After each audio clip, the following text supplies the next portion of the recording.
The Couple Next Door, written by Peg Lynch and starring Peg Lynch and Alan Bunce.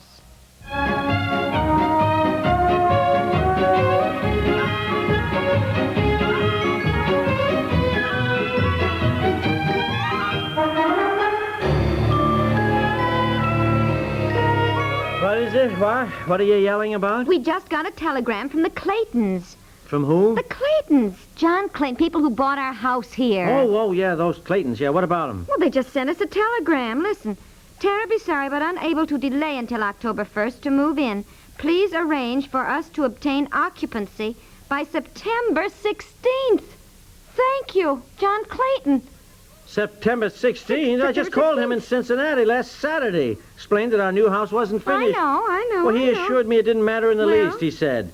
They could postpone arriving here until October 1st, even later, Well, here's he the said. telegram. Here it is, right here. Just arrived. And apparently he can't postpone it, and they want to move in now in September 16th. What do we do? When I talked to John Clayton last Saturday, he assured me... Well, it doesn't do any good to keep saying, dear, that he assured you. Here's the telegram. He assured me. And they bought the house from us last spring. We're paying rent. They own it, I suppose. We've got to get out. Oh, for Pete's sake. September 16th? Why, that's 2.5 weeks away. What's with that guy? 2 weeks to get packed and moved out.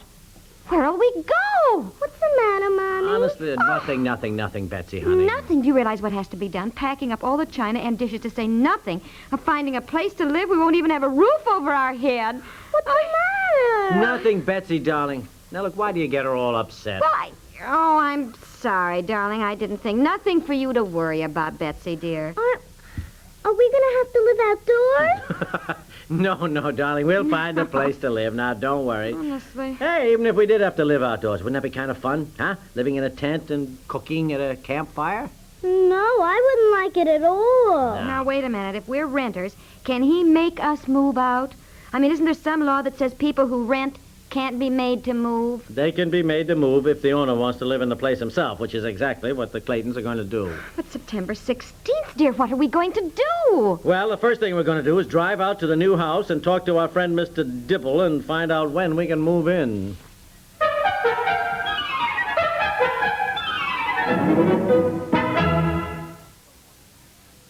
What's the one issue on which every single candidate agrees?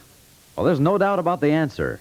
They may debate about everything else under the sun, but they won't debate the need for every American citizen to register. Register, inform himself, and vote. Registration requirements vary in different localities, so make very sure the registration days in your community don't slip past without your getting your name on the books. You won't be able to vote on Election Day and make those feelings and opinions count. After you've registered, take advantage of all America's wonderful facilities for keeping every citizen informed about the critical issues. It isn't everywhere in the world that every citizen has both sides of every issue available for his study. Listen, read, discuss, and then come November, as you and millions of other registered and well-informed Americans cast their votes, the whole world will see the strength and vigor of free government as we practice it here in the United States.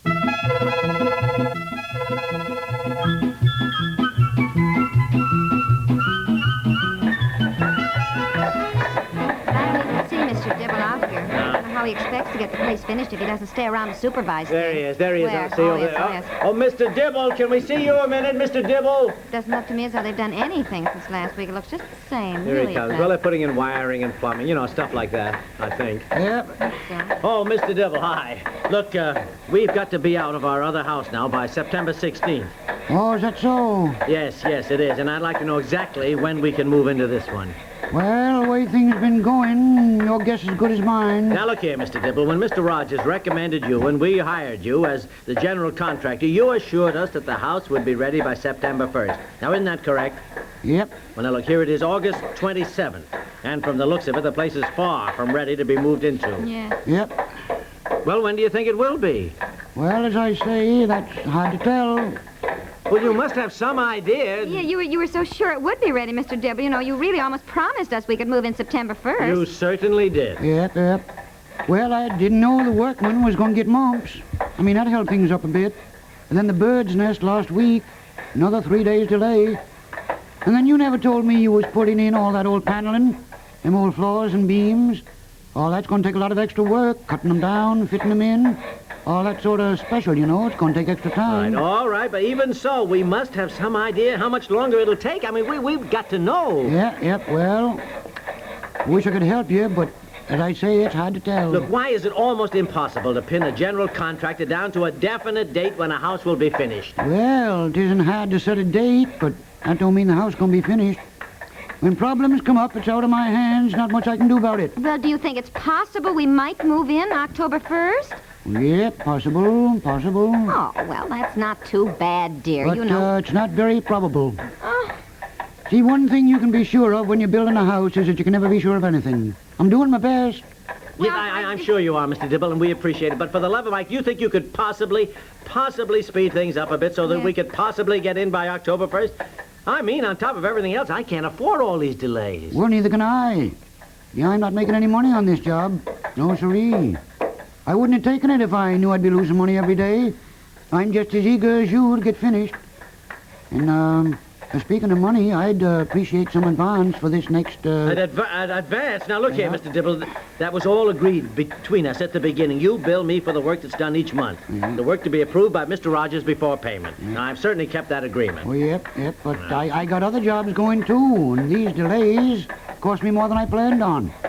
Truth is, I need the money. Well, I don't know much about it. Nothing, in fact. But it does seem to me, Mr. Dibble, that as a builder, you should be able to judge costs a little better than that. Well, what you homeowners never seem to know is that we builders aren't capable of getting loans to go ahead.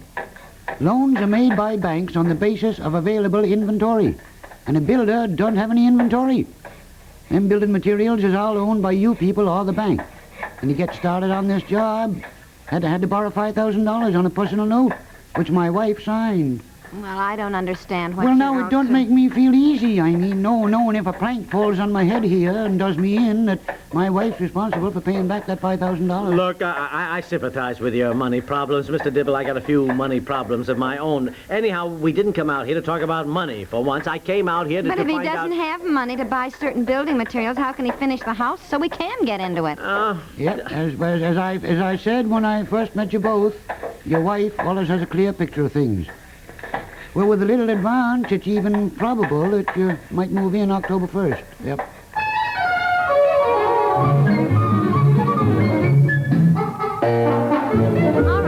All right. Don't go on about it. You'll wake the baby. Well, I just can't get over it. All I have to do is say hello to that Dibble guy, and right away it costs me money.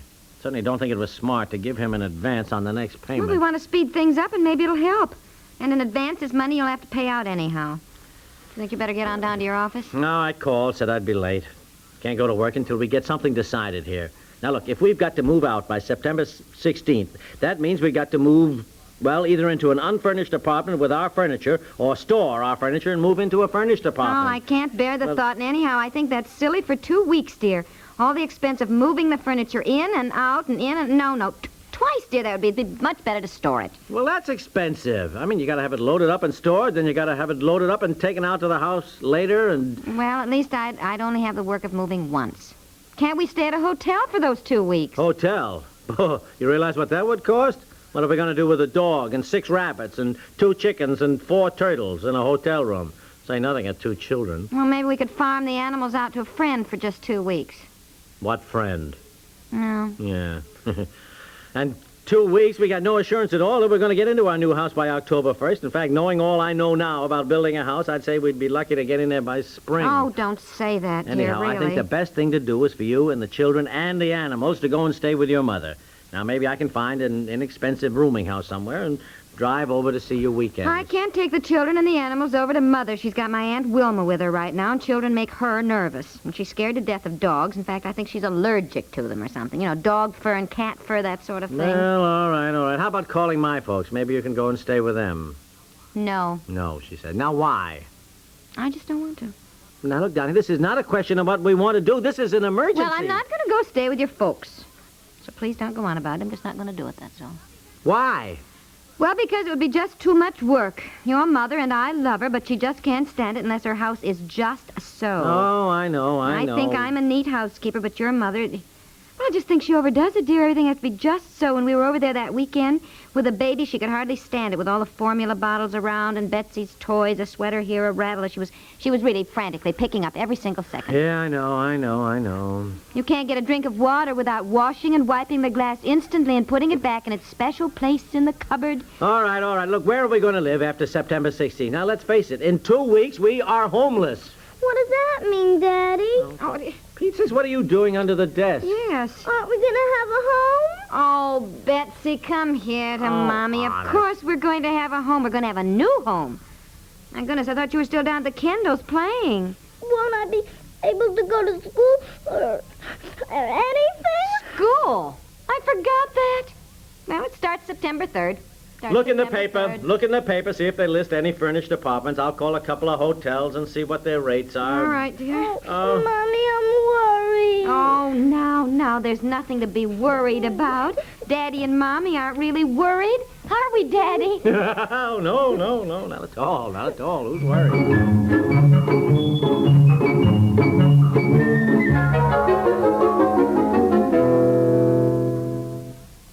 So, anyhow, that's the story, Barbara. Well, honestly, I'm glad I dropped in. Well, I called all the decent hotels, and it would cost us a fortune. Yes, Barbara. Hi, Barbara. Hi. Barbara dropped in to bring us some fresh country eggs. Oh? I just told her our predicament. And there's only one thing to do, of course. Oh, What? what do you mean? Well, come out to the country and stay with us. Oh, Stay with you? no, Oh, we man, wouldn't you hear kidding of barging me? Why in. not? Well, Barbara, you got enough in your hands. 4 children now. Oh, the more the merrier. Why, your dogs and rabbits and chickens and turtles would love it on the farm. Well, Dad, Betsy has to go to school. You're 4 miles out, Barbara. You know Well, it. can't you take her to school on your way to work? Well, yeah, I suppose. Sure. Who'd pick her up? Oh, Yes. honestly, you two, stop worrying. Those are just minor details. We can work things out and have plenty of room with that big farmhouse. Now, don't even give it another thought. You store your furniture and move in with us until you can get into the new house. Now, it's all settled. Barb. Now, look here. We're not sure we can even get in by October 1st. All right, don't worry. We'll all have a marvelous time. Listen to her. Oh, really, though, Barb? I mean, it's wonderful of you, but I Well, I don't won't think hear we another should. word. Oh, dear, in fact, I haven't got time to hear another word. I'm due at the dentist. Now, remember, it's settled, and you're going to stay with us. Bye-bye. Oh, boy. Goodbye. Goodbye, and How thank about- you, Barbara. how about her? Isn't she marvelous? So easygoing and generous. You know, nothing bothers her. I wish I could be that way.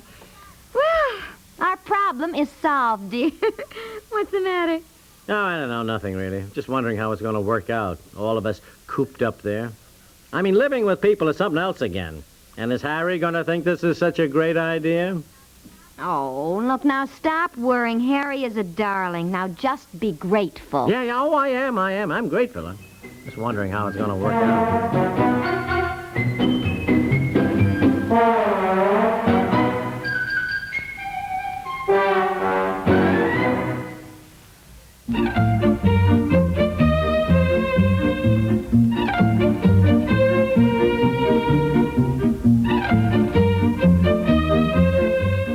The Couple Next Door is written by Peg Lynch and stars Peg Lynch and Alan Bunce with John Shelley, Augusta Dabney, and Francie Myers, and is produced by Walter Hart.